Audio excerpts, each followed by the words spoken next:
레위기는 모세 오경의 세 번째 책으로서 모세가 쓴 책입니다.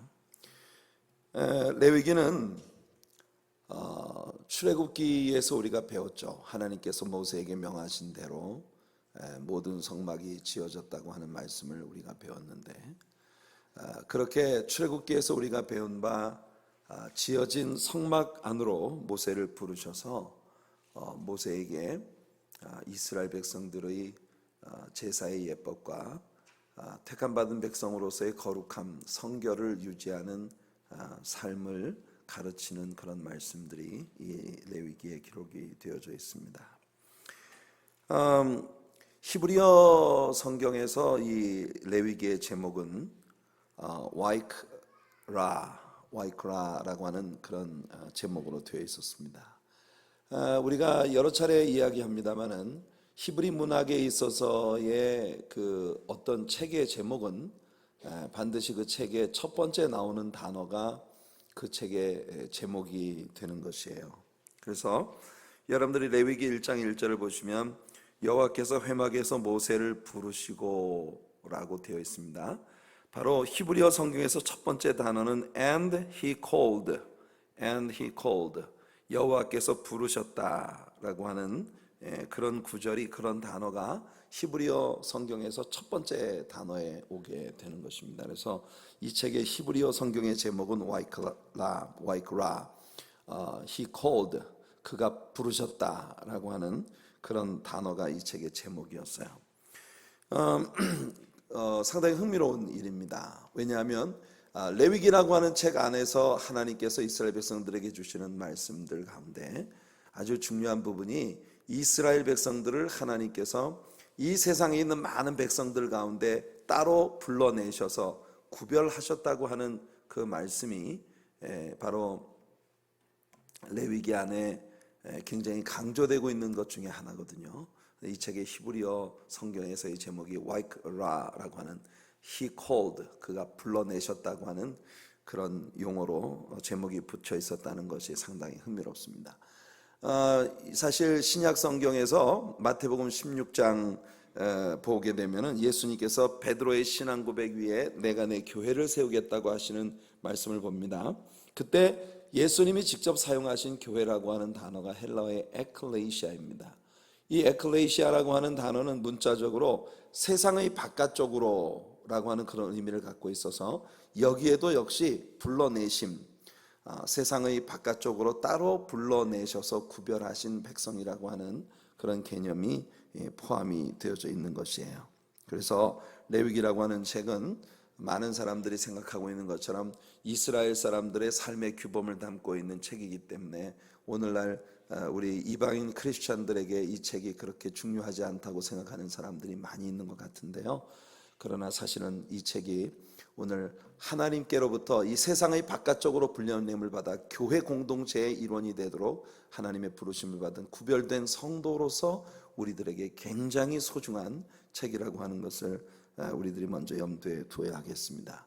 지난 주일 아침 설교에서 제가 여러분들에게 레위기라고 하는 책은 일종의 레위 지파 사람들의 지침서, 사역 지침서, 사역 매뉴얼이다, 이렇게 여러분들에게 설명을 해드렸습니다.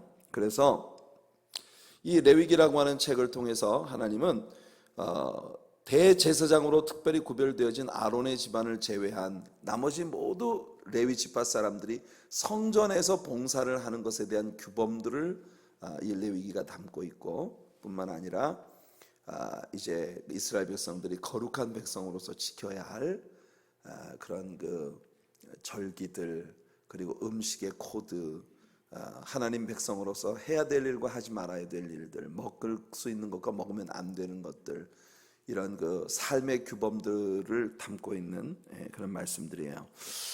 지난 주일에도 얘기했습니다만 성경 통독을 할 때 제일 먼저 큰 암초에 걸리는 것이 이제 출애굽기에 나오는 성막에 관한 제도였습니다만, 사실 성막에 관한 제도를 우리가 함께 공부를 하면서 그것이 굉장히 오늘의 크리스찬들인 우리들에게 아주 유익하고 꼭 필요한, 우리의 대제사장이신 예수 그리스도를 아주 적확하게 보여주는 그런 많은 모형들이 그 속에 담겨 있었다는 것을 우리가 배웠고, 굉장히 흥미로운 그런 공부가 되었습니다. 레위기도 마찬가지입니다. 우리가 예수 그리스도를 통한 구속사적인 관점에서 이 책을 바라볼 때 이 책은 우리들에게 굉장히 은혜가 되고 하나님의 특별한 계획들이 담겨 있는 성도들에게 큰 축복이 되는 그런 그 은혜로운 말씀이라는 것이에요. 자, 지난 주일 아침에는 제가 레위기 1장을 거의 포괄적으로 여러분들과 같이 나누었습니다. 레위기 1장은 번제에 관한 내용들을 담고 있었어요. 번제에 관한 내용들을 요약해서 여러분들에게 상기를 시켜드린다면, 번제는 하나님께 우리의 자신을 완전히 불살라서 올려드리는 헌신의 개념을 가진 그런 제사라고 하는 것이 번제의 의미입니다. 그래서 그 번제가 하나님께 드려질 때에는 각자 자원하는 심령으로 이것을 드려야 된다. 이 제사는 자원하는 제사여야 한다. 자원하는 제사여야 하기 때문에 자기 자신의 여러 형편에 따라서 그것이 송아지로 제사를 할 수도 있고, 양이나 염소 가운데서 할 수도 있고, 또는 집비둘기나 산비둘기 가운데서도 할 수 있다는 것을 우리가 배웠어요. 그래서 하나님은 이 번제가 이 free will offering, 정말 자기 자신이 자원하는 마음으로 하나님 앞에 올려드리는 그런 제사가 되어야 한다. 또한 이 제물들은 꼭 자기의 것으로 하나님 앞에 올려드리는 것이어야 한다. 자신의 소유 가운데에서. 그러니까 이건 절대 남의 것을 가지고 대신 할 수는 없는 것이다. 헌신이라고 하는 건 나를 드리는 것이지 다른 사람을 하나님 앞에 올려드리면서 내가 하나님 앞에 헌신했다라고 말할 수는 없다는 거예요. 헌신의 내용은 내가 하나님 앞에 희생하고 나를 드리는 것입니다. 또한 이것은 흠도 없고 점도 없는 예물이어야 한다. 무결점 예물. 그래서 이 번제의 제사에 쓰여진 예물들이 다름 아닌 예수 그리스도를, 선천적으로나 후천적으로나 죄가 없으신 예수 그리스도를 상징하는 것이라고 하는 걸 우리가 배웠죠. 흥미롭게도 번제라고 하는 단어의 히브리어 단어가 올라라고 했는데, 이 올라라고 하는 히브리어 단어의 의미가 올라간다, 이렇게 하나님 앞에 상달된다라는 의미를 가지고 있는 단어라고 했습니다. 그래서 이 단어가 헬라어 70인역 헬라어 번역 성경에서 헬라어로 호로카우토마라고 하는 그런 단어로 번역이 되었는데, whole burnt offering, 전체를 통째로 완전히 불살라서 하나님께 올려드리는 그런 제사로 번역이 되었다는 것입니다. 1장은 번제에 관한 규례들을 담고 있고요. 이제 2장으로 들어가겠습니다. 여러분 레위기 2장을 펼치셔서 1절과 2절을 같이 한번 읽어보겠습니다. 레위기 2장 1절 2절입니다. 같이 읽을게요. 누구든지 소재의 예물을 여호와께 드리려거든 고운 가루로 예물을 삼아 그 위에 기름을 붓고 또 그 위에 유향을 놓아 아론의 자손 제사장들에게로 가져갈 것이요, 제사장은 그 고운 가루 한 움큼과 기름과 그 모든 유향을 가져다가 기념물로 제에서 불사를 지니 이는 화제라, 여호와께 향기로운 냄새니라. 자, 이 소제라고 하는 제사는 영어로 meal offering입니다. meal offering. 그러니까 이 소제라고 하는 그 제사는 본질적으로 밀가루, 고운 가루로 하나님 앞에 올려드리는 그런 제사가 되겠습니다. 이 고운 밀가루로 기름과 유향을 섞어서 불 위에 이것을 구울 때에 나는 그 향기로운 냄새로 하나님 앞에 기쁨을 드리는 그런 제사가 바로 이 소제라고 하는 제사예요. 그러니까 여러분 아주 갓 구운 빵이 풍기는 그런 아주 프레시한 빵 냄새를 여러분들 맡아보시죠. 아침에 제과점 앞을 지나가면서 이제 막 구워낸 빵들이 풍기는 그 빵의 냄새를 맡아보셨습니까? 저는 예전에 토론토에 살 땐 종종 제가 이렇게 식빵을 직접 그 밀가루를 반죽을 해갖고 그걸 배웠어요. 제가 섬기고 있었던 우리 젊은 지체 중에 하나가 베이커리 전문가가 있어가지고 제가 식빵 갓 구워낸 그 식빵 냄새가 너무 좋아서 그걸 배웠어요. 그래서 식빵을 제가 직접 집에서 밀가루를 치대가지고 반죽을 해서 그걸 발효를 시켜갖고 그걸로 식빵을 구워서 종종 먹곤 했는데, 그 막 구워낸 그 빵 냄새처럼 좋은 건 없는 것 같아요. 제가 가만 생각하면 저는 정말 우리 하나님을 닮았어요. 우리 하나님이 좋아하시는 냄새를 저도 다 좋아합니다. 우리 하나님이 바비큐 냄새를 좋아하셔요. 나중에 번제에 관한 그 설명들을 여러분들이 보시면은 하나님 앞에 태워서 올려드리는 그 냄새가 뭔지 아세요? 기름을 태울 때 나는 그 냄새가 우리 하나님이 너무 좋아하시는 냄새라는 거예요. I love it. 스테이크를 구울 때 참 바비큐 냄새 이런 거 너무 좋잖아요, 그죠? 근데 그런 것처럼 하나님께서는 아주 프레시한 빵이 구워질 때 나는 그 향긋한 냄새로 우리 하나님이 크게 기뻐하신다. 자, 이것은 우리 하나님을 기쁘시게 해드리는 삶의 제사입니다. 예수 그리스도의 완전하신 생애를 상징하는 상징적인 의미가 이 소제라는 제사 안에 굉장히 많이 담겨 있어요. 동시에 우리 주님의 백성들의 모든 필요와 배고픔, 목마름 이런 것들을 온전히 채워주시는 우리의 목자 되시는 예수 그리스도의 완전하심이 담겨 있는 그런 제사가 바로 이 소제라고 하는 제사입니다. meal offering. 꼭 기억하세요. 여러분, 이 meal offering, 소제라고 하는 제사는 화목제의 제사와 함께 하나님께 올려주도록 되어 있는 제사입니다. 사실 이 소제는요, 피가 없는 제사입니다. 하나님께 올려드리는 제사들은 다 피로써 바치는 그런 제사의 규례들로 되어 있는데, 이 소제라고 하는 제사는 피가 없어요. 곡식 밀가루를 가지고 하나님께 바치는 제사이기 때문에 피가 없어요. 그래서 하나님께서는요, 이 소제를 하나님께 드릴 때에는 반드시 화목제의 제물과 함께 하나님 앞에 올려드리도록 이렇게 규정을 하신 것이에요. 그래서 레위기 7장 11절로 14절까지 말씀을 참조로 제가 읽어드리면, 여호와께 드릴 화목제물의 규례는 이러하니라. 만일 그것을 감사함으로 드리려면 기름 섞은 무교병과 기름 바른 무교전병과 고운 가루에 기름 섞어 구운 과자를 그 감사 제물과 함께 드리고, 또 유교병을 화목제의 감사 제물과 함께 그 예물로 드리되 그 전체의 예물 중에서 하나씩 여호와께 거제로 드리고 그것을 화목제의 피를 뿌린 제사장들에게로 돌릴지니라.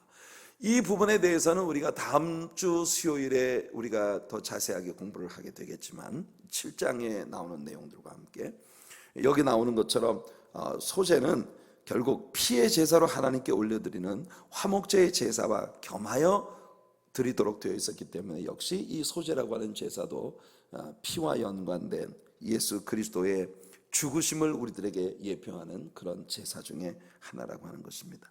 예수님은 당신 자신을 산떡으로 우리들에게 제공해 주시기 위하여 하늘에서 내려오셨고, 또 십자가에 피 흘려 죽으시는 것이라고 말씀하셨습니다. 요한복음 6장에서 예수님 말씀하시기를, 내 살을 먹고 내 피를 마시지 않는 사람은 그 속에 생명이 없다고 말씀하셨어요. 이 소제는 하나님의 자녀들의 생애가 예수 그리스도처럼 완전케 될 것을 위한 일종의 하나님의 명령이 담긴 그런 제사인 것입니다. 자, 제사장은 고운 기름가루 한 줌과 그 모든 유향을 취해서 기념물로 단위의 불사름으로써 소제를 드리게 되어 있었어요. 이는 우리 성도들의 생애가 하나님께 향기를 뿜어서 우리 하나님께 기쁨을 드리는 그런 생애가 되어야 할 것을 우리들에게 보여주는 것입니다. 나 주님의 기쁨 되기 원하네. 우리가 부르는 그 찬양의 내용처럼 말이죠.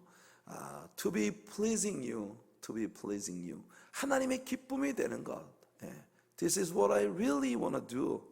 우리가 진실로 우리의 삶에서 원하는 것은 바로 주님을 기쁘시게, 주님의 기쁨이 되는 것. 이 찬양의 가사처럼 이 소제라고 하는 제사는 그렇게 우리의 삶을 통해 향기로운 냄새로 하나님께 기쁨을 드리는 것이 되어야 한다는 거예요. 2장 4절 말씀 한번 읽어볼게요. 같이 2장 4절입니다. 내가 화덕에 구운 것으로 소제의 예물을 드리려거든 고운 가루에 기름을 섞어 만든 무교병이나 기름을 바른 무교전병을 드릴 것이요. 자, 우선 여기서 소제에 사용하는 가루는 고운 가루로야 합니다. 고운 가루. 이 고운 가루라고 하는 건 예수 그리스도의 완전하신 인격을 상징하고 있는 것이에요. 베드로가 말한 대로 그는 죄를 범하지 아니하시고 그 입에 거짓도 없으시며 그랬거든요. 그 죄도 없으신, 거짓도 없으신 예수 그리스도의 그 완전하신 제사를 하나님께 올려드리는 것입니다. 예수님은 친히 당신 자신을 6월절에 맞추어서 십자가에 죽으시기 위하여 예루살렘으로 올라갈 때에 제자들에게 당신 자신에 대해서 설명하시기를 한 알의 밀알이 땅에 떨어져 죽지 아니하면 한 알 그대로 있고 죽으면 많은 열매를 맺는다 말씀을 하셨어요. 여러분 생각해, 이거는 6월절에 십자가 위에 피 흘려 죽으시는 예수님 자신의 희생에 대한 설명인 것입니다. 한 밀이 고운 가루가 되기까지 얼마나 많은 아픔의 시간들을 견뎌야 고운 밀가루가 될 수 있겠습니까? 빠지고 어떤 응어리, 어떤 덩어리 이런 것도 남아있으면 안 돼요. 아주 채로 받쳐서 고운 밀가루로 만들어졌을 때 비로소 이것이 하나님께 기쁨을 드리는 향긋한 소재로 드려질 수 있다는 것이에요. 우리 성도들도 하나님의 기쁨이 되기 위해서는 예수님처럼 죽어져야 합니다. 우리의 인격 속에 남아있는 우리의 자아, 이기적인 생각들, 욕심들 막 이런 것 있잖아요. 세상을 사랑하고 세상을 좋아하는 것, 누구에게 대한 미움의 응어리, 우리들의 마음속에 하나님을 기쁘시게 못하는 그런 덩어리들이 완전히 다 부서지고 채로 쳐지고, 그래서 아주 고운 가루가 되도록 우리가 낮아지고 죽어지고 부서질 때 비로소 우리는 향기로운 삶의 제사를 하나님 앞에 올려드릴 수 있는 존재가 된다는 거예요. 더군다나 이 소재에 바치는 그 가루는 고운 가루에다가 항상 기름을 섞으라고 말씀을 하고 있습니다. 이것은요, 우리 예수님의 생애가 언제나 이 기름은 성경에서 항상 성령을 지칭하는 그런 상징적인 용어로 쓰여졌거든요. 그래서 고운 밀가루이신 예수님과 성령님이 함께 뒤범벅이 되어질 때, 그때 비로소 우리 하나님께서 기뻐 받으시는 그런 제사가 올려질 수 있다는 거예요. 이 우리 신자의 삶이 어떤 것이 되어야 할 것인가를 우리에게 보여주는 겁니다. 사실 예수님의 생애는요, 그의 생애 모든 순간순간들마다 성령님이 개입하지 않으신 곳이 없어요. 예수님이 마리아에게 잉태될 때 성령님이 함께 하셔서 잉태되셨어요. 예수님이 세례를 받고 물에서 올라오실 때에 성령님이 비둘기처럼 그 위에 임하셨습니다. 예수님이 광야에 나가서 40일 동안 금식하고 시험을 받으실 때도 성령께 이끌려서 광야에 나가셨다고 되어 있어요.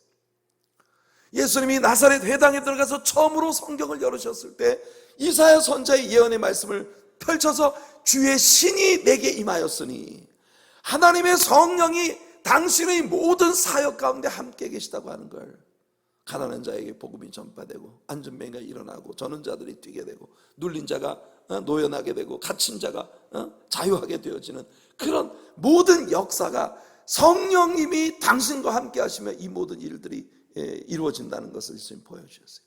예수님의 십자가의 죽으심도 성령님과 함께 하신 것이고, 예수님의 부활도 성령의 능력으로 다시 부활하셨다고 사도들이 이야기하고 있고, 여러분, 우리 예수 그리스도의 생애는 그 전부가 성령님과 함께 하신 생이었어요. 우리들의 삶도 우리 하나님 앞에 올려지기 위해서 예수님의 성령님과 함께하는 그런 삶이 되어져야 합니다. 그럴 때 우리는 예수 그리스도의 형상을 닮아가기 시작하는 것이에요. 고린도후서 3장 18절에서 바울이 말한 것처럼 우리가 다 수건을 벗은 얼굴로 거울을 보는 것 같이 주의 영광을 보매 그와 같은 형상으로 변화하여 영광에서 영광에 이르니 곧 주의 영으로 말미암음이니라. 우리 신자들이 예수 그리스도의 형상을 날마다 닮아가게 되는 건 오직 주의 성령의 능력으로 가능한 것이란 말이에요. 지식을 배우고 어떤 이 세상의 어떤 인간적인 그런 것들을 획득하는 것으로 우리가 예수님을 닮아갈 수 없다는 것입니다. 수양이나 돌을 닦는 그런 것을 통해서 우리가 예수님을 닮아가는 게 아니에요. 오직 성령의 능력으로. 사랑하는 성도들, 우리 하나님의 사랑교회 성도님들의 모든 생애는 예수님의 생애가 그러했던 것처럼 여러분들의 생애 역시 성령님의 능력으로 되어지는 것이 되기를 축복합니다. 성령의 능력으로 깨어지고 성령의 능력으로 다시 빚어지고 성령의 능력으로 예수님을 닮아가고 성령의 능력으로 복음을 전파하고 성령의 능력으로 그리스도를 위해 희생하고 성령의 능력으로 다시 살게 되어지는, 성령의 능력으로 우리 주님의 나라에 오르게 되어지는 우리의 생애 모든 것이 하나님의 성령의 능력이 아니면 안 되는 것이에요. 기도하는 것도 성령의 능력이 필요합니다. 예배하는 것도 성령의 능력이 필요합니다. 하나님 말씀을 들을 때에 그 말씀이 내게 감동으로 부딪히는 것도 오직 성령의 능력으로 되는 것이에요. 말씀을 증거하는 목사도, 말씀 증거를 받는 성도도 모두 성령의 능력으로 신앙생활을 할 때에 우리들에게 정말 의미 있는 그런 변화가 따르는 신앙생활을 할 수 있는 것입니다. 그래서 레위기 2장 4절에 나오는 말씀에서 이 킹 제임스 버전에서 보면은 우리가 섞인다, 밀가루를 기름과 함께 섞는다고 말을 할 때 이 섞는다는 단어가 fine flour mingled with oil 이렇게 되어 있어요. mingled라고 하는 게 뭡니까? mingled라고 하는 것은 완전히 그냥 뒤범벅이 되는 거예요. mingled 된다고 하는 거 막 짓이겨져 가지고 기름을 섞어 가지고 막 뒤범벅이 되는 것이에요. 그러니까 여러분, 신자의 삶이 하나님의 성령의 능력과 완전히 버무려질 때에 우린 비로소 하나님께 향기나는 제사를 우리 자신을 올려드릴 수 있다는 것입니다. 그리고 이 소제라고 하는 제사에는 유향이 결부되어 있어요. 유향. 여러분, 우린 출애굽기에서 유향이라고 하는 것이 성도의 기도 생활을 의미한다는 걸 배웠습니다. 그러니까 향기나는 예수 그리스도를 닮아가는 생애를 살아가기 원한다면 우리에게 필요한 것은 뭐냐? 기도가 필요한 거예요. 아멘. 아멘. 이런 것이 성경이 우리들에게 보여주고 있는 우리의 삶이 예수 그리스도를 날마다 닮아가는 우리 주님처럼 우리가 하나님을 기쁘시게 해드리는 제사로 우리 자신을 올려드릴 수 있게 해서 우리에게 필요한 것들입니다.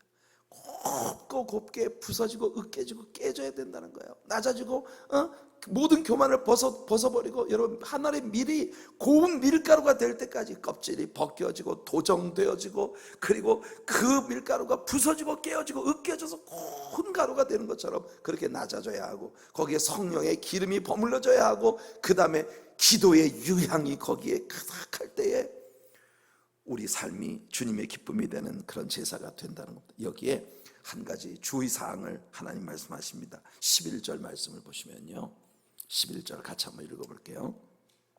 11절입니다. 시작. 너희가 여호와께 드리는 모든 소제물에는 누룩을 넣지 말지니 너희가 누룩이나 꿀을 여호와께 화제로 드려 사르지 못할지니라. 예, 누룩을 넣지 말라고 그랬어요. 누룩이라고 하는 건 성경 전체를 통틀어 죄의 상징으로 쓰여지는 것입니다. 예수님은 바리새인들의 누룩을 조심해라, 헤롯의 누룩을 조심해라, 마가복음 8장 15절에서 경고하셨습니다. 이 누룩이 들어있지 않은 소제물은 뭐냐면 전혀 죄가 없으신 예수 그리스도의 sinless life, 무죄하신 삶을 우리들에게 보여주는 것이에요. 우리는 죄 없으신 예수님 피로 씻김을 받아서 의롭다 하심을 받은 그런 성도로서 하나님 앞에 우리 삶을 올려드려야 된다는 거예요. 또한 꿀을 넣지 말라 하십니다. 아까 읽었던 같은 11절에 보니까 꿀을 넣지 말라고 되어 있어요. 거기 보니까 그렇게 되어 있죠. 너희가 누룩이나 꿀을 여호와께 화제로 드려 사르지 못할지니라, 그렇게 되어 있습니다. 꿀을 넣지 말아라. 꿀이라고 하는 건 뭡니까? 꿀이라고 하는 것은 주님으로 인해서 달아지는 것이 아니라 그 자체가 단맛을 가지고 있는 것이에요. 우리 삶은 오직 하나님의 은혜에만 의존해야 된다는 것입니다. 인위적인 방편으로 달콤한 맛을 그 빵 속에 넣으려고 하면 안 된다는 거예요. 요즘 많은 현대 교회들, 신자들이 하나님의 순수한 은혜만을 구하지 않고 인위적인 방법으로 인간의 감정을 자극해서 분위기로 사람을 이끌거나, 또는 지나치게 어떤 공포 분위기를 조성한다거나, 아니면 경쟁 심리를 일으킨다거나, 이런 방식으로 교회의 물량적인 숫자적인 부흥을 꾀하려고 하는 경우를 참 많이 봅니다. 여러분, 우리는 예수 그리스도 안에서 정말 오로지 하나님의 방법으로 모든 것을 행하는 그런 순수한 복음으로 돌아가는 우리들이 돼야 하는 것이에요. 그 다음에 13절에 보니까 이 소제에는요, 소금이 쳐져야 합니다. 자, 13절 같이 한번 읽어볼게요. 시작. 내 모든 소제물에 소금을 치라. 내 하나님의 언약의 소금을 내 소제에 빼지 못할지니 내 모든 예물에 소금을 드릴지니라. 하나님은 모든 소제물에 소금을 치라 하십니다. 소금은요, 자신을 녹여서 맛을 내주는 것이죠. 예수님은 친히 우리들을 세상의 빛과 소금이라고 하지 않으셨습니까? 마태복음 5장 13절에서 예수님은 우리를 빛이요 또한 소금이라고 말씀하셔요. 그리스도의 생애는 참으로 희생적인 생애였습니다. 그 생애로 말미암아 모든 영혼들이 살 길을 얻었어요. 사실 아무도 그리스도의 희생을 알아주지 않았지만 그리스도는 우리를 위하여 죽으셨습니다. 우리 예수님을 추종하는 성도들의 삶도 이와 같은 것이 되어야 된다는 거예요. 사람들이 알아주든지 안 알아주든지 우리의 삶은 예수님처럼 소금같이 녹아져서 세상에 맛을 내어주는 그런 역할을 하는 신자들의 삶이 되어야 한다는 것입니다. 여러분들에게 하나님께서 그런 은혜를 부어주시기를 축복합니다. 여러분, 설렁탕 좋아하십니까? 설렁탕 참 좋잖아요, 그죠? 아침에 그 구수한 설렁탕 국물에다가 밥 한 숟가락 말아서 먹으면 아주 든든한, 한국 사람들이 제일 편안하게 그냥 후루룩 먹을 수 있는 게 이 설렁탕이라는 음식인데, 여러분 설렁탕에 소금 안 넣고 먹을 수 있어요? 못 먹어요? 소금이 안 들은 설렁탕은요 정말 밍밍하고 느끼해서 아주 정말 느끼한 게 아니고 느끼해서 먹을 수가 없어요. 근데 그 설렁탕에다가 적절하게 소금 간을 딱 쳐주면 이 설렁탕이 그 느끼하고 느글거리는 것이 얼마나 깔끔한 맛을 내는 아주 그냥 구수한 국물이 됩니까? 왜 사람들이 설렁탕을 그냥 벌컥벌컥 국물까지 막 마시고 난 다음에 뭐라고 얘기해요? 소금 잘 먹었다. 이런 사람 아무도 없단 말이에요. 실제로 소금이 그 맛을 내줬는데 그 설렁탕 잘 먹고는 소금 잘 먹었다 이런 사람 아무도 없다. 야, 이 집 설렁탕 맛있네.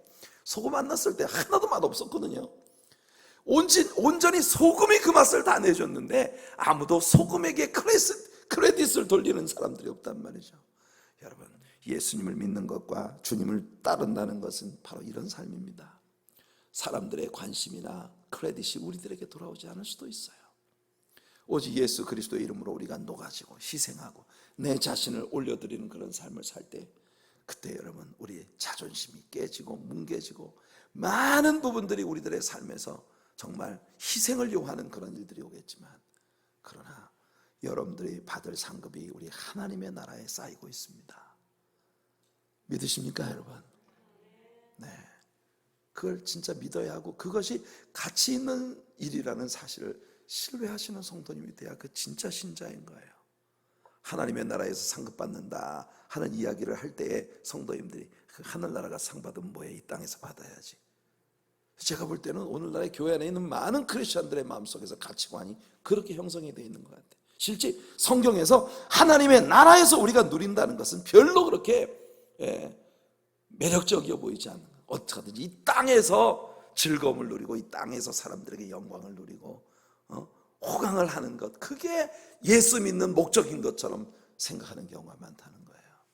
그러나 여러분, 우리가 신앙생활을 통해서 추구하는 궁극적인 목표는 저 하나님의 나라에 있다는 것입니다. 믿습니까? 진짜 그런 믿음을 소유한 성도님들 되시길 바라요. 2장에서 꽤 오랜 시간 머물렀는데 이제 3장으로 들어가면, 3장은요 Peace Offering, 화목제에 대해 이야기합니다. Peace Offering, 화목제예요.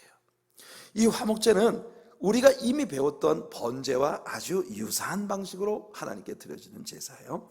단지 한 가지 다른 점은 제물의 일부를 예배를 드린 사람이 돌려받아서 하나님과 함께 앉아 먹는다는 겁니다. 화목제를 드리는 사람이 레위기 7장 11절과 12절 말씀을 나중에 우리가 배우게 되겠습니다만, 거기에 보면 제물의 일부를 돌려받아서 이 회막 안에서 우리 하나님과 함께 한 테이블에서 밥을 먹는다는 거예요. 참 기막힌 일이죠. 자, 여러분 레위기 3장 1절로 5절까지 말씀을 한번 읽어보겠습니다. 1절부터 5절입니다. 시작.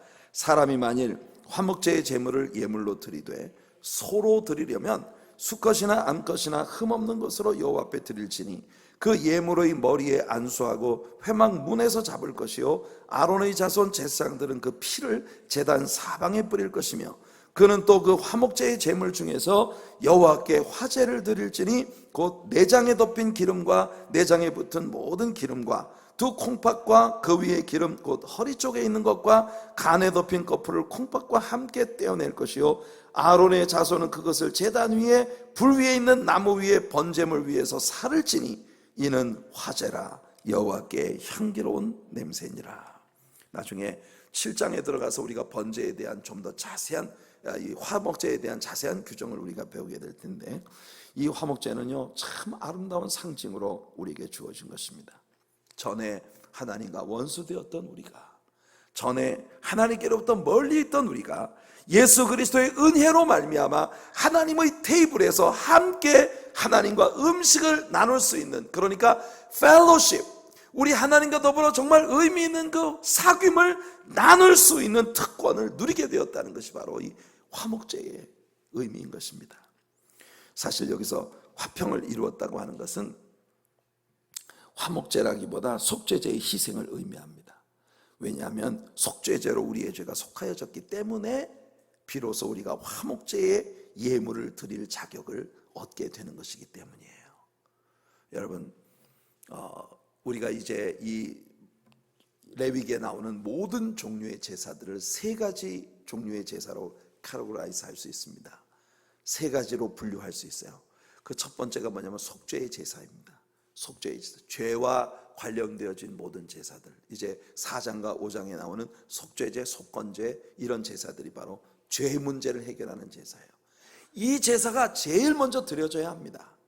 이 제사가 제일 먼저 드려졌을 때 그 다음 두 번째 제사를 드릴 자격을 얻는 거예요. 그 두 번째 제사가 뭐냐면 지난 주일에 배운 번제입니다. 번제.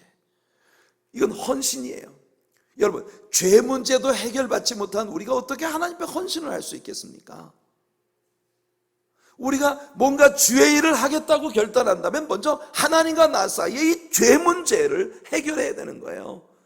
우리를 위해 십자가에 피 흘려 죽으신 어린 양 예수 그리스도를 믿는 그 믿음으로 말미암아 우리가 죄에서 의롭다 하심을 받은 칭의의 역사가 우리에게 확신되어질 때에 비로소 우리는 우리의 삶을 하나님께 헌신의 제사로 올려드릴 수 있다는 거예요.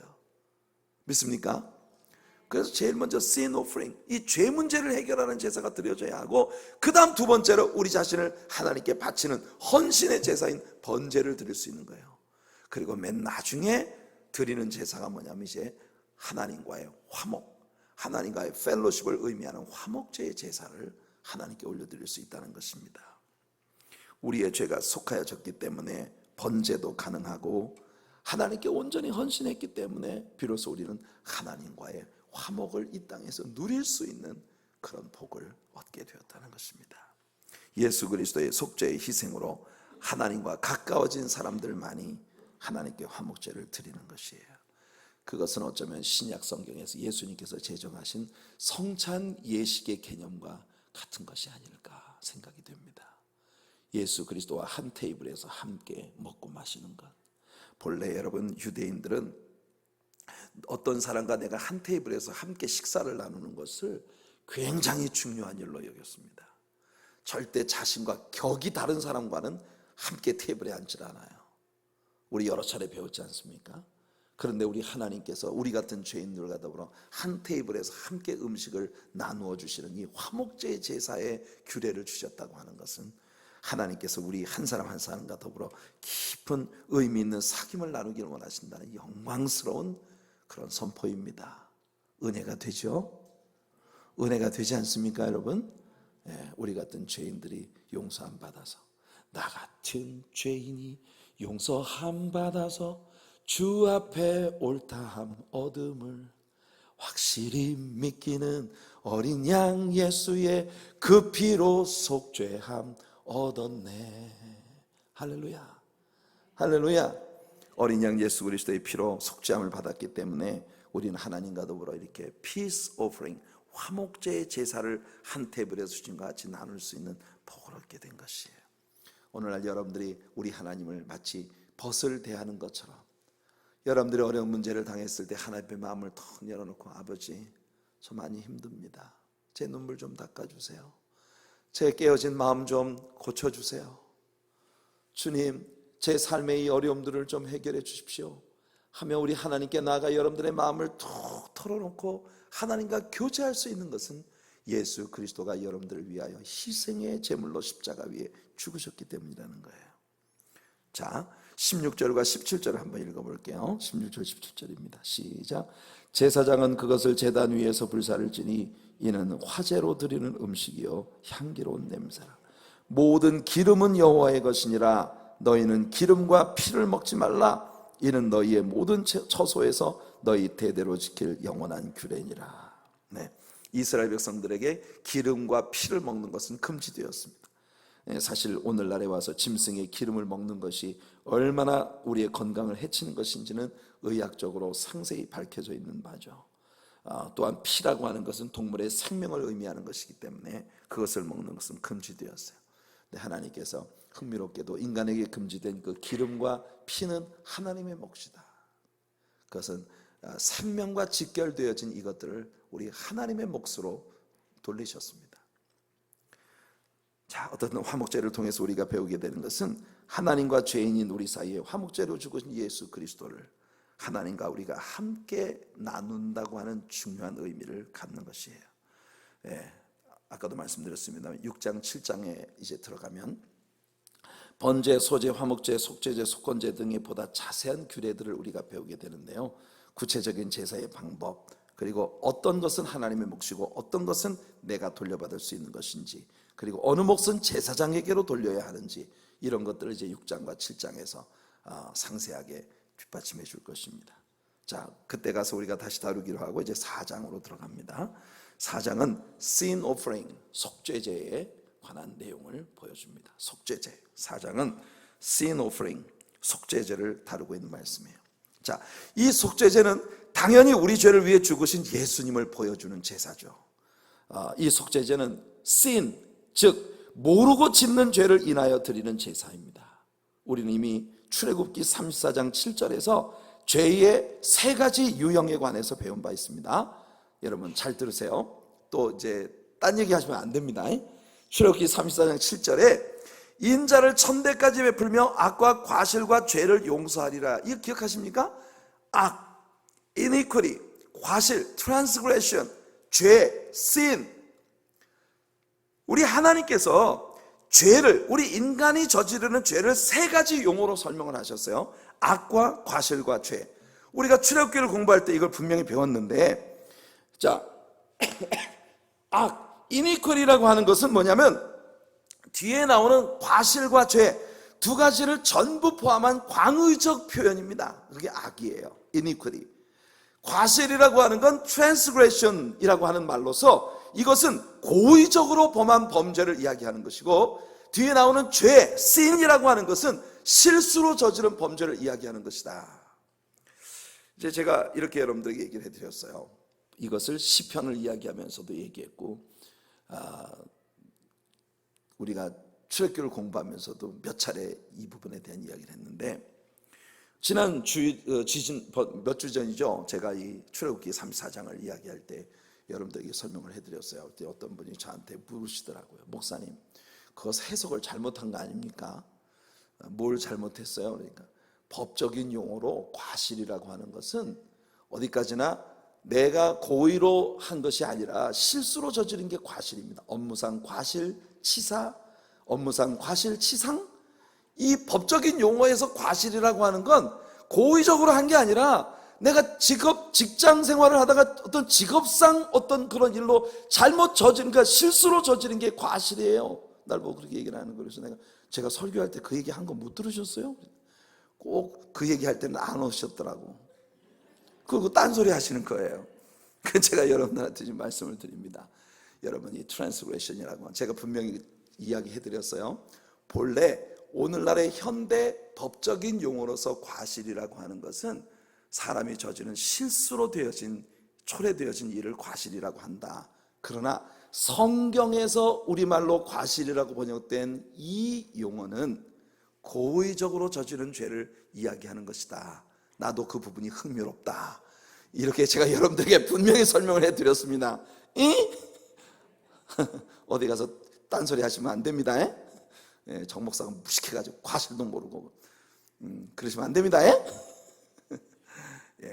과실이라고 하는 건 오늘날 우리들의 법적 용어로서는 과실이라는 게 실수로 저지른, 그러나 성경적인 용어로서 과실이라고 하는 것은 사실은 고의적인 transgression, 고의적인 범죄를 이야기하는 것이에요. sin이라고 하는 단어가 바로 miss the mark, 여러 차례 설명을 해드렸죠. 내가 의도한 바가 아닌데 원래는 잘 마치려고 했는데 환경적인 어려움이나 또는 내 자신의 연약함이나 이런 것 때문에 내가 실수로 관역을 미싱한 것이 바로 sin이다. 그래서 여러분, 하말티아, 헬라어로 이 sin이라고 하는 단어는 하말티아라고 하는 그런 용어로서 관역을 빗맞췄다, missing the mark, 그런 의미를 가지고 있다고 했습니다. 옛날 그 영국에서요, 실제로 궁수들의 그 대회가 열리잖아요. 그러면 편말이 붙어 있어요. Sinners seat, 죄인들의 자리예요. 근데 그때 Sin은 뭘 말하냐면 관역을 빗맞힌 궁수들이 앉는 자리예요. 그게 실제로 존재했었어요. Sinners seat. 그 Sin이라고 하는 용어는 그렇게 본래 관역을 빗맞추었다는 그런 의미에서부터 나온 것으로서 의도하지 않은 그런 죄예요. 나중에 성경을 공부해 나가다 보면 특히 도피성에 관한 이야기를 공부할 때 이 부분에 대한 것들이 자세하게 설명이 되어집니다. 내가 의도하지 않았는데 실수한 거. 자, 4장은요, 우리들에게 이 sin offering, 속죄 제사에 대하여 아주 다양한 계층의 저지를 수 있는 죄를 하나님 앞에 용서받아야 된다는 것을 우리들에게 규명해 줍니다. 먼저 레위기 4장 1절부터 3절까지 말씀은 제사장들이 죄에 연루되었을 때 하나님께 바쳐야 되는 속죄제가 소개되고 있고, 그 다음에 두 번째 13절부터 15절까지는요 온 나라가 범죄했을 때 그 온 나라가 저지른 죄에 대하여 하나님 앞에 회개하는 제사를 올려드리는 규례가 규명이 되어 있고, 22절부터 24절까지는 통치자들이 범죄했을 때 하나님께 드리는 제사가 규명이 되어져 있고, 그리고 27절로 29절까지 말씀 속에 보면 평민들 한 사람 한 사람이 죄를 지었을 때 그들의 죄를 위한 속죄의 제사가 규명되어 있는 것을 볼 수 있습니다.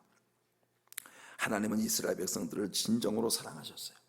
그래서 하나님은 이스라엘 백성들 가운데 제사장으로부터 또 온 나라, 그리고 정치적인 통치자들, 그리고 백성들, 국민들 한 사람 한 사람, 그 모든 죄를 용서받을 수 있는 방법을 하나님께서 이 속죄 제사의 규례를 통해 선포하셨다고 하는 것입니다. 죄가 관역에서 빗나간 것이 죄라고 하지 않았습니까? 관역이 도대체 뭡니까? 관역이라고 하는 건 하나님께서 우리들에게 요구하시는 perfection이에요. 하나님께서 우리에게 요구하시는 당신이 거룩하시니 너희도 거룩하라고 말씀하셨던 그 거룩하심의 perfection을 우리가 히트해야 되는데, 우리 인간들 가운데 어느 누구도 우리의 능력으로, 우리의 노력으로 하나님의 perfection의 그 수준을 우리가 히트할 수가 없다는 거예요. 그래서 우리들에게 이 속죄의 제사가 필요한 것이고, 그래서 예수님께서 우리를 위해 십자가에 죽으셨다는 거예요. 근데 중요한 건 뭐냐면 하나님께서 여러분 우리들에게 규정하고 계시는 그 완전함, 마태복음 5장 48절에 보면 예수님 말씀하십니다. 그러므로 하늘에 계신 너희 아버지의 온전하신 것 같이 너희도 온전하라. 이 세상에 온전한 사람은 없다고 여러분 생각하죠? 맞습니다. 예수님만이 온전함이라는 관역을 맞출 수 있다는 거예요. 그래서 예수님은 친히 말씀하셨습니다. 나는 항상 아버지께서 기뻐하시는 일을 한다고 그렇게 예수님 선포하셨어요. 자, 마태복음 26장 41절에 보면 예수님이 그 겟세마네 동산에서 주님과 함께 잠시도 깨어있을 수 없었던 연약한 제자들에 대해 이렇게 말씀하십니다. 시험에 들지 않게 깨어있어 기도하라. 마음에는 원이로되 육신이 약하도다. 이게 진리죠. 우리는 정말 마음에 소원이 있는데 우리 육신이 약하기 때문에 우리 죄에 연루된다는 거예요. 여기서 우리가 중시해야 될 것은 이 온전함이라고 하는 건 결국 이 세상 사람들에게 우리 자신을 통해 하나님을 나타내야 한다는 것입니다. 저는 예수님 말씀 가운데 가장 존경스럽고 저 또한 그렇게 말할 수 있기를 간절히 바라는 것이 있어요. 그게 뭐냐면 빌립에게 예수님 말씀하신 거죠. 요한복음 14장 9절에 보면 예수께서 이르시되 빌립아, 내가 이렇게 오래 너희와 함께 있을 때 내가 나를 알지 못하느냐? 나를 본 자는 아버지를 보았거늘 어찌하여 아버지를 보이라 하느냐? 아버지를 못 본 자처럼 나를 본 자는 아버지를 보았다. 예수님 그렇게 말씀하실 수 있었어요. 우리 교회가 가지고 있는 기도의 제목이 뭡니까? 세상에 예수님을 보여주는 교회. 이게 우리들 모두의 기도의 제목이에요. 세상에 예수님을 보여주는 교회가 되는 것. 여러분, 예수님도 나를 보면 아버지를 본 것이다 했습니다. 그런데 우리는요 다 연약하다는 거죠. 제사장으로부터 시작해서 제사장, 온 나라, 정치적 지도자들, 그 다음에 일반 백성들 한 사람 한 사람의 죄. 에스겔 선지자의 말씀을 읽어보니 하나님께서 이 땅에 심판을 내리실 때는 성소에서부터 시작하라고 하셨어요. 심판을 가지고 오는 천사들에게 명령하시기를 성소에서부터 심판을 해라. 제사장들의 머리채를 휘어잡고 우리 하나님께서 이 성소 시스템에서부터 징계를 내리시는 그런 장면이 에스겔서에 묘사되고 있는 걸 여러분 앞으로 배우시게 될 거예요. 그러니 교회부터 정화되지 않으면 세상이 절대로 바뀔 수가 없다는 겁니다. 자, 이제 5장으로 들어갈게요. 5장은 속건제입니다. sin offering, 속죄제는 sin offering이라고 했는데 5장에 나오는 속건제는 guilt offering입니다. guilt offering. 자, 이게 sin offering이나 guilt offering이나 둘 다 죄 문제를 해결받는 제사인데 이게 뭐가 다르냐? 아까 말한 것처럼 4장에서 배운 sin offering, 속죄의 제사는 우리가 의도하지 않았던 실수로 연약해서 저지른 죄를 해결받는 제사예요. 그러나 속건제는 뭐냐면 고의적으로 우리가 범죄한 것에 대해서 하나님 앞에 용서를 받는 그런 제사의 내용입니다. 자, 5장 1절부터 6절까지 같이 한번 읽어봅시다. 5장 1절부터 6절입니다. 시작. 만일 누구든지 저주하는 소리를 듣고서도 증인이 되어 그가 본 것이나 알고 있는 것을 알리지 아니하면 그는 자기의 죄를 져야 할 것이요 그 허물이 그에게로 돌아갈 것이며, 만일 누구든지 부정한 것들 곧 부정한 들짐승의 사체나 부정한 가축의 사체나 부정한 곤충의 사체를 만졌으면 부지중이라고 할지라도 그 몸이 더러워져서 허물이 있을 것이요, 만일 부지중에 어떤 사람의 부정에 닿았는데 그 사람의 부정이 어떠한 부정이든지 그것을 깨달았을 때에는 허물이 있을 것이요, 만일 누구든지 입술로 맹세하여 악한 일이든지 선한 일이든지 하리라고 함부로 말하면 그 사람이 함부로 말하여 맹세한 것이 무엇이든지 그가 깨닫지 못하다가 그것을 깨닫게 되었을 때에는 그 중 하나에 그에게 허물이 있을 것이니, 이 중 하나에 허물이 있을 때에는 아무 일에 잘못하였노라 자복하고 그 잘못으로 말미암아 여호와께 속죄제를 드리되 양떼의 암컷 어린 양이나 염소를 끌어다가 속죄제를 드릴 것이요 제사장은 그의 허물을 위하여 속죄할지니라. 여기서 우리가 배우는 것은 사실상 속죄제와 속건제의 내용이 많이 뒤섞여 있다는 것입니다.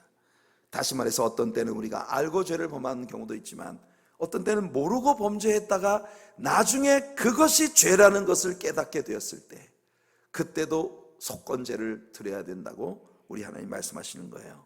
자, 여러분 17절 말씀을 한번 읽어볼게요. 17절 시작. 만일 누구든지 여호와의 계명 중 하나를 부지중에 범하여도 허물이라 벌을 당할 것이니, 이것은 엄격하게 말해서 부지중에 지은 죄라 할 수 없습니다. 왜냐하면 하나님의 계명은 이미 선포된 것이기 때문이에요. 다만 이 사람이 행위를 저지를 때 자기도 모르는 사이에 그 일을 저질렀다는 것뿐이지 실은 그것이 죄라는 것을 이미 알고 있었던 경우에 해당되는 일이에요. 속건제에서 우리가 주목할 사실은 다름이 아니라 하나님께 제사를 드리는 것으로 끝나지 않는다는 것입니다.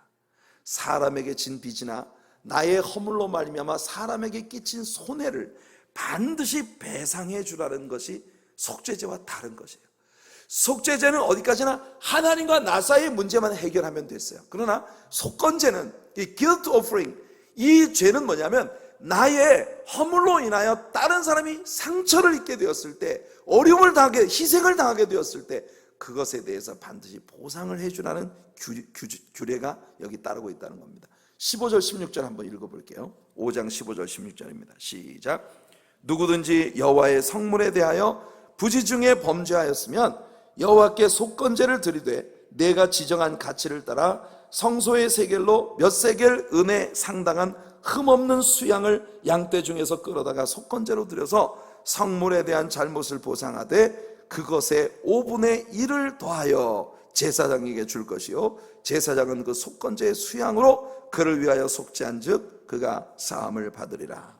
나중에 우리가 다음 주 수요일에 우리가 6장 7장 공부할 때 이 부분에 대한 상세한 내용들이 부연 설명이 되어지는 것을 보게 됩니다. 어떻든 우리가 이제 고의적으로 저지른 이런 범죄, 이런 죄는 많은 경우에 다른 사람이 나 때문에 손해를 입는 경우가 생기는 거예요.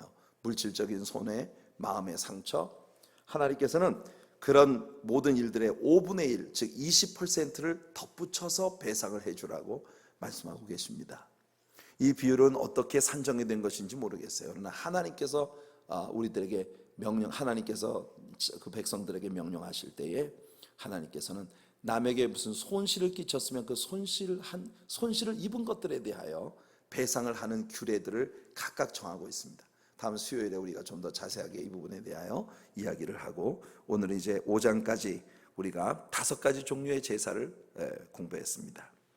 6장과 7장에서는 이 5가지 제사의 보다 구체적인 방법들이 전개될 것이고, 8장부터 10장까지는 제사장의 규례를 다루는 장면을 우리가 보게 되는데, 다음 수요일 저녁에 우리가 이 부분을 공부할 거니까 다음 수요일 나오실 때에는 6장부터 10장까지를 여러분들이 3번 이상을 꼭 읽어오셔서 제가 이 성경 여행을 해나갈 때에 이야기하는 것이 어떤 내용들을 이야기하는 것인지 여러분들이 쏙쏙 알아들을 수 있게 준비를 꼭 하시고 오시기 바랍니다. 숙제입니다. 숙제. 다음 수요일 나오실 때 3번 이상 읽어오실 것. 아멘. 네. 일주일 동안 시간을 드리겠어요. 자, 우리 주보의 10페이지에 나와 있는 2주간의 기도 찬양, 주는 완전합니다. 이 찬양을 우리 같이 한번 부르고 우리 같이 기도할게요. 제가 먼저 한번 기도한 후에 이 찬양을 드리고, 그리고 난 다음에 우리가 합심으로 오늘 들은 말씀을 생각하면서 같이 한번 기도하도록, 이 찬양을 먼저 부르고 같이 기도합시다. 제가 새벽 예배와 수요 예배 자꾸 헷갈려요. 자, 주는 완전합니다. 이 찬양 우리 함께 부르고, 그리고 우리 같이 기도로 하나님께 나가도록 하겠습니다.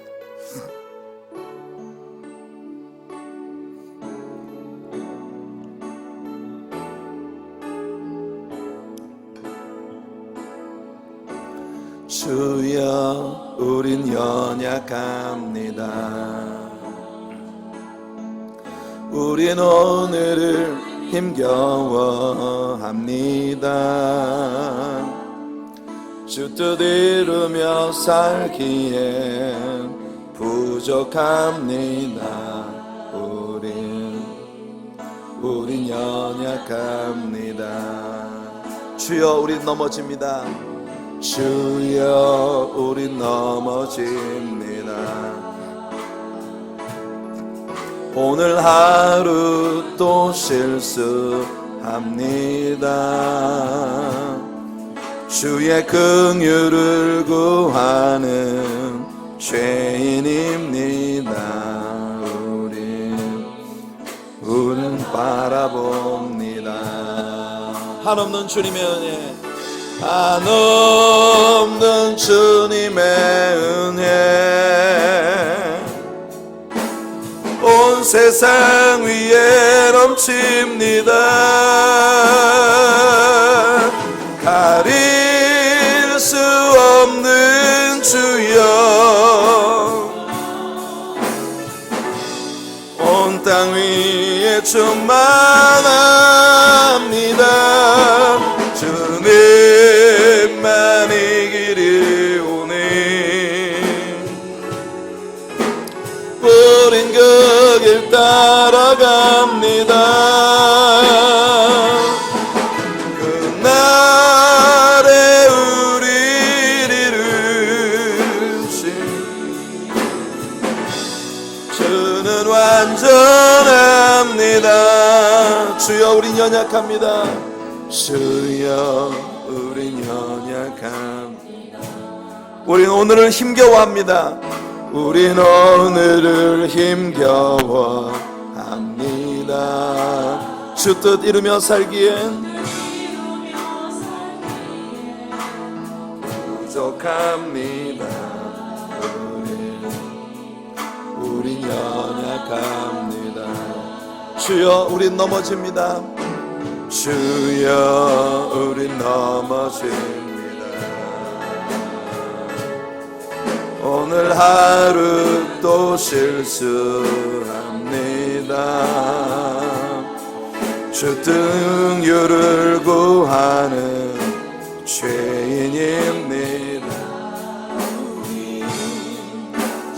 바라봅니다. 한없는 주님의 은혜, 한없는 주님의 은혜 온 세상 위에 넘칩니다. 온 세상 위에 넘칩니다. 끝날 수 없는 주 영광 온 땅 위에 충만합니다. 주님만이 길이 오니 우린 그 길 따라갑니다. 그날에 우리를 이루신 주는 완전합니다. 한없는 주님의 은혜, 한없는 주님의 은혜 온 세상 위에 넘칩니다. 온 세상 위에 넘칩니다. 가릴 수 없는 주 영광 온 땅 위에 충만합니다.